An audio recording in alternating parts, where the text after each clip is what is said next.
আলহামদুলিল্লাহ, সকল প্রশংসার মালিক কে? কেউ যেটা পারে না সেটা পারে কে? কেউ যেটা দেয় না সেটা দেয় কে? আসুন সে রব্বি কারিমের জন্য আমরা তার তরে, তার স্মরণে আমরা অন্তরের অন্তরস্থল থেকে হৃদয়ে নিংড়ানো সব ভালোবাসাকে উজাড় করে দিয়ে মনের মাধুলি মিশিয়ে সিংহের মতো গর্জন করে দেহের সবটুকুন শক্তি গলার মাঝ বরাবর এনে আমরা সবাই উচ্চস্বরে আওয়াজ দিয়ে বলি আলহামদুলিল্লাহ। মুসলমানের আওয়াজ এত নিচু কেন ভাই? আমার প্রিয় মান্দ ভাইরা, আজকে বিশ্বের বুকে মুসলমানের আওয়াজ এত নিচু হওয়ার কারণে বাতিল শক্তিগুলো আজকে মাথা চারা দিয়ে দাঁড়িয়েছে। বলেন ঠিক কিনা?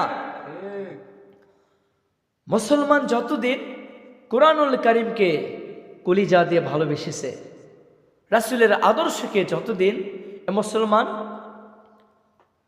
আগলে রাখত, লালন করত, বুকে পালন করত, যতদিনে মুসলমান কোরআনের প্রত্যেকটা বিধানকে নিজের শরীরের মধ্যে পারিবারিক জীবনে, সামাজিক জীবনে, রাষ্ট্রীয় জীবনে প্রত্যেকটা ক্ষেত্রে যতদিন মুসলমান এই কোরআনের বিধানকে আঁকড়ে ধরেছিল, যতদিন মুসলমান কোরআনের প্রত্যেকটা বিধানকে যথাযথভাবে মান্য করেছে, যতদিন মুসলমান কোরআনের হুকুম চূড়ান্ত জিহাদকে আঁকড়ে ধরেছে, সারা বিশ্বের বুকে খোলাফায়ে রাশিদিনের মতো মুসলমান যতদিন খিলাফত কায়েমের জন্য যতদিন চেষ্টা করেছে, মুসলমান যতদিন এ গর্দানকে বাতিলের সামনে মাথা নত করে নাই, গর্দান উচ্ছেদ করে দিয়েছে, তবু বাতিলকে কখনো তারা সাপোর্ট করে নাই, ততদিন পর্যন্ত আজকে পশ্চিমা শক্তি সহ বিশ্বের যত বেঈমান রয়েছে, বিশ্বের সৃষ্ট সন্ত্রাস ইহুদি, তারা মুসলমানকে পাইকারি দরে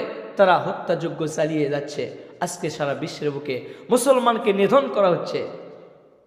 কেন? আজকে মুসলমান এই কোরআনুল কারিম থেকে বহুত দূরে সরিয়ে রয়েছে। বলেন ঠিক কিনা?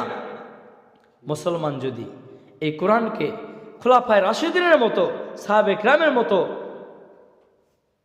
আল্লাহ রাসূলের মতো এই কোরআনকে সঠিকভাবে আজ আঁকড়ে ধরতে পারে, চূড়ান্ত কোরআনের জিহাদকে তারা বাস্তবায়ন করতে পারে, আল্লাহর জমিনে আল্লাহর দ্বীনকে প্রতিষ্ঠার জন্য তারা যদি জীবন দিতে পারে, আজও এই বাতিল শক্তিগুলো কখনো মাথা তুলে দাঁড়াতে পারবে না।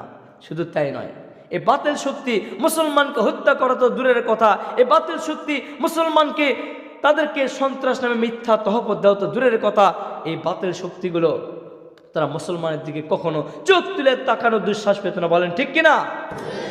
সম্মানিত মোহতারাম হাজিরিন, আজকে আবার যদি সারা বিশ্বের বুকে মুসলমানরা এই কোরআনকে সঠিকভাবে আঁকড়ে ধরতে পারে, আল্লাহ রাসূলের আদর্শকে সঠিকভাবে নিজের 3.5 হাত বর্ডের মধ্যে বাস্তবায়ন করতে পারে, আজকে আবারও সারা বিশ্বের বুকে বাতিল শক্তিগুলো লেজ গুটিয়ে পালিয়ে যাবে, মুসলমান আবার মাথা তুলে দাঁড়িয়ে যাবে। বলেন ঠিক কিনা? আল্লাহ তাআলা আবার আজকে ভবিষ্যতে আবারও আমাদেরকে সেই হারিয়ে যাওয়া সম্মান আর গৌরব ফিরে দেবেন।